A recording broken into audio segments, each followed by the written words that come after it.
বাংলাদেশের রাজনীতির আকাশে নেমে এসেছে এক গভীর নীরবতা। ভোরের আলো ফোটার আগেই ঘুমন্ত শহরের বুকে নেমে আসে এক ভয়ঙ্কর দুঃসংবাদ। আর নেই বেগম খালেদা জিয়া। তিনবারের সাবেক প্রধানমন্ত্রী, বিএনপির চেয়ারপারসন এবং আপসহীন নেতৃত্বের প্রতীক বেগম খালেদা জিয়ার প্রয়াণে থেমে গেল ইতিহাসের এক দৃঢ় এবং দীর্ঘ অধ্যায়। তার চিরবিদায়ে শোকের ছায়া নেমে এসেছে পুরো দেশে। রাজনীতির মঞ্চে তিনি ছিলেন দৃঢ়তার প্রতীক, আপসীনতার প্রতিচ্ছবি। শত প্রতিকূলতা, জেল-জুলুম এবং রাজনৈতিক চাপের মাঝেও যিনি কখনো মাথা নত করেননি। তার প্রয়াণ শুধু একটি রাজনৈতিক অধ্যায়ের সমাপ্তি নয়, বরং বাংলাদেশের ইতিহাসে এক শক্তিশালী নারীনেত্রীর বিদায়।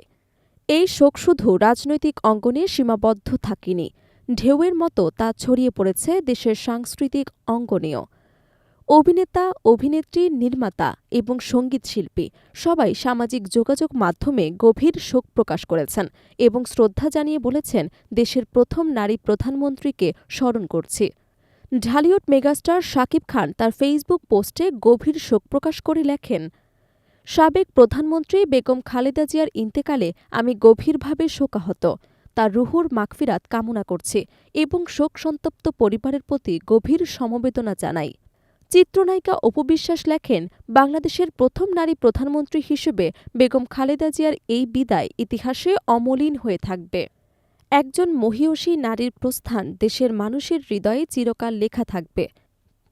চিত্রনায়িকা শবনম বুবলী সামাজিক যোগাযোগ মাধ্যমে লেখেন, বাংলাদেশের প্রথম নারী প্রধানমন্ত্রী বেগম খালেদা জিয়া, আল্লাহ তাআলা তার বিদ্রোহী আত্মাকে শান্তি প্রদান করুক। অভিনেত্রী আজমরি হক বাঁধন বলেন, বাংলাদেশের রাজনীতির ইতিহাসে বেগম খালেদা জিয়া এক অবিচ্ছেদ্য অধ্যায়। তার নেতৃত্ব এবং সংগ্রাম দেশকে বহু দিক থেকে প্রভাবিত করেছে।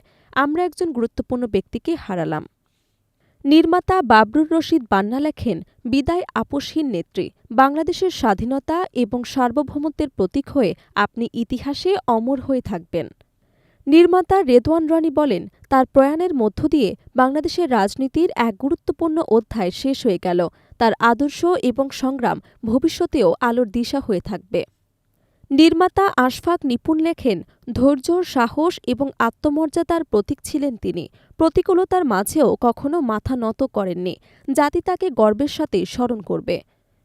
অভিনেত্রী সাদিয়া জামান প্রভা স্মরণ করেন তার সংগ্রাম জীবনের কথা। তিনি লেখেন, জেল, জুলুম ও নানা প্রতিকূলতা সহ্য করেও তিনি কখনো দেশ ছেড়ে যাননি। এই দৃঢ়তাই তাকে আপসহীন নেত্রী হিসেবে প্রতিষ্ঠিত করেছেন। সঙ্গীতশিল্পী কনক চাপা লেখেন, সব চেষ্টা ব্যর্থ করে চলে গেলেন আমাদের নেত্রী, আল্লাহ তাআলা তাকে উত্তম প্রতিদান দান করুক। এছাড়াও আশনা হাবিব ভাবনা, সিয়াম আহমেদ, পূজা চেরি, আরুশ খান, রুকাইয়া জামান চমকসহ চলচ্চিত্র ও বিনোদন জগতের অনেক তারকা সামাজিক যোগাযোগ মাধ্যমে বেগম খালেদা জিয়ার ছবি শেয়ার করে গভীর শোক প্রকাশ করেন। উল্লেখ্য, ৮০ বছর বয়সে ৩০ ডিসেম্বর ভোরে রাজধানীর এভারকেয়ার হাসপাতালে চিকিৎসাধীন অবস্থায় শেষ নিঃশ্বাস ত্যাগ করেন সাবেক প্রধানমন্ত্রী বেগম খালেদা জিয়া। আজ তিনি নেই, কিন্তু রয়ে গেছে তার ছায়া ইতিহাসের পাতায়, মানুষের স্মৃতিতে এবং দেশের রাজনীতির প্রতিটি বাঁকে। বেগম খালেদা জিয়া শুধু একজন প্রধানমন্ত্রী ছিলেন না, তিনি ছিলেন দৃঢ়তার প্রতীক, সংগ্রামের নাম এবং আপসহীন নেতৃত্বের ভাষা। শত বাধা, নির্যাতন এবং প্রতিকূলতার মাঝেও যিনি মাথা নত করেননি, সেই মানুষটি আজ স্মৃতির পাতায় ঠাঁই নিয়েছেন। বাংলাদেশ চিরকাল মনে রাখবে একজন নারী, একজন নেতা, একজন আপসহীন অধ্যায় বেগম খালেদা জিয়া।